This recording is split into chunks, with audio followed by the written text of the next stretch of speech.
All right, today we're going to tackle a massive research report that's basically a roadmap for how to win in the age of AI.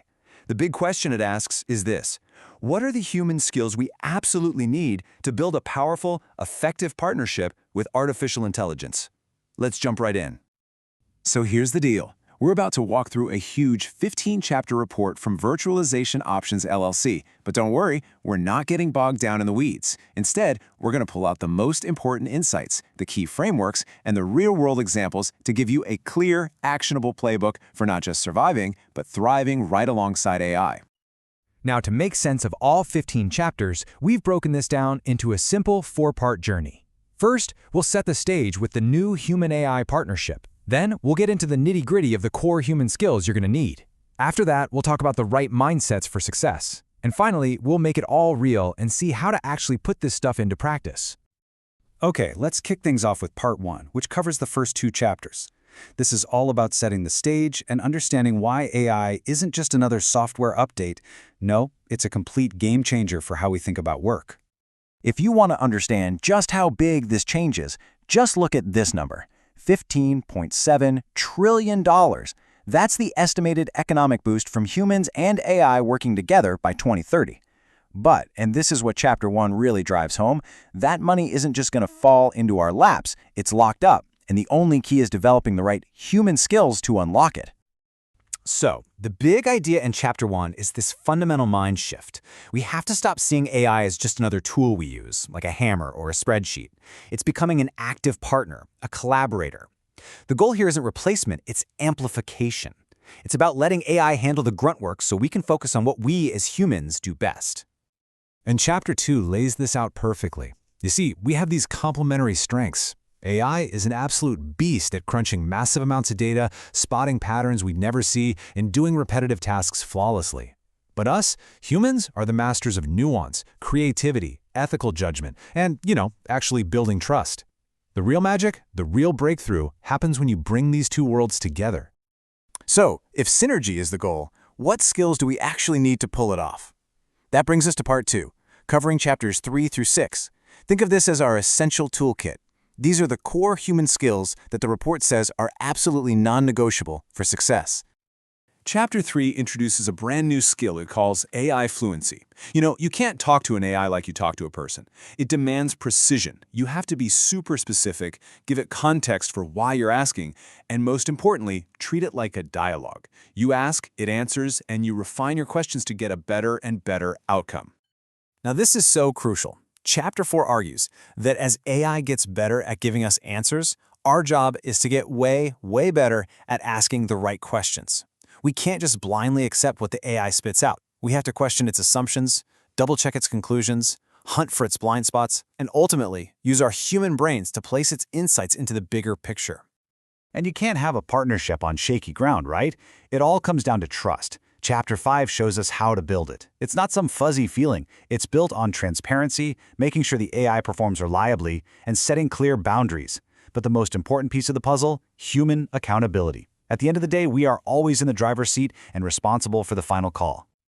And this leads us to what might be the most important point of all from Chapter 6. As AI takes on more and more of the analytical heavy lifting, our greatest advantage, our human edge, becomes emotional intelligence. Things like empathy, self-awareness, connecting with people, these are skills AI simply cannot replicate, and that makes them more valuable than ever before. Okay, so we've covered the skills, the what. But what about the how? In Part 3, we're zooming out. Based on chapters 7 through 11, we're going to look at the attitudes and the cultural shifts we need to not just get by, but to truly thrive in this new AI-powered world. Let's be real. The pace of change with AI is just insane. Chapter 7 points out it's not evolving over years, it's evolving over months. That means we have to be constantly adapting. The key here is developing a growth mindset, seeing AI not as a threat coming for your job, but as a powerful partner that can help you learn and grow faster than ever before. Now, with all this incredible power, we have to talk about responsibility. Chapter 8 gives us the ethical guardrails. This means we have to be proactive about hunting for bias in AI, we have to be fierce about protecting privacy, and we must always, always ensure a human has the final say, especially on the big decisions. You know those old one-and-done training days? Yeah, according to Chapter 9, those are completely dead. In the AI era, learning isn't an event you attend. Learning is the work. It's this continuous loop of learning something new, trying it out, reflecting on what happened, sharing it with your team, and then adapting your approach. It has to be part of our daily rhythm. And a huge piece of this puzzle is leadership. Chapter 10 makes it clear, though, this isn't about leaders needing to be tech geniuses. It's about them being culture shapers. They have to create an environment where people feel safe enough to experiment, to fail sometimes, and to learn as they figure out how to work with these new AI partners. And finally, we have to get real about the hype and the fear. Chapter 11 is all about tackling the big myths head-on. We have to move past the doom and gloom of mass job loss, but also avoid the equally dangerous myth that AI is perfect and can do no wrong.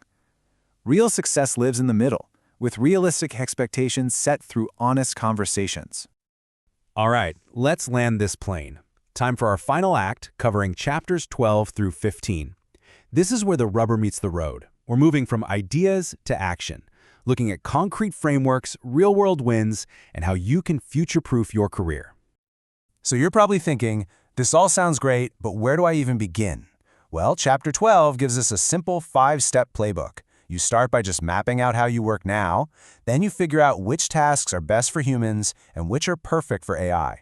From there, you redesign the whole process around collaboration, and then you just start. You implement, you learn, you iterate, and you improve. And look, this isn't just some academic theory. Chapter 13 drops some serious real-world results. Get this, Salesforce used AI for admin stuff, freeing up their sales team to actually sell, and they cut their sales cycle by 36%. Workday used AI to screen applications, literally cutting recruiter workload in half. When you get this partnership right, the impact isn't just incremental, it's absolutely transformative. So with technology changing at lightning speed, how do you make sure you're not left behind? Chapter 14 says the answer is to focus on what it calls meta skills. These are the timeless, deeply human abilities that will always be in demand. We're talking about the agility to learn on the fly, the creativity to dream up new ideas, and the emotional intelligence and problem-solving smarts that are at their core human. And that brings us to the final, powerful idea from Chapter 15 that really ties this whole thing together. It says, the future doesn't belong to whoever has the fanciest AI. It belongs to those who are the best at combining human talent with AI capabilities. Winning is all about the partnership. And so after all that, it really just comes down to one question. And this one's for you. This isn't about what some tech company is going to build next. It's about you. We've just walked through the roadmap. So how are you going to invest in your own human skills to not just get by, but to actually lead the way in this new era of AI?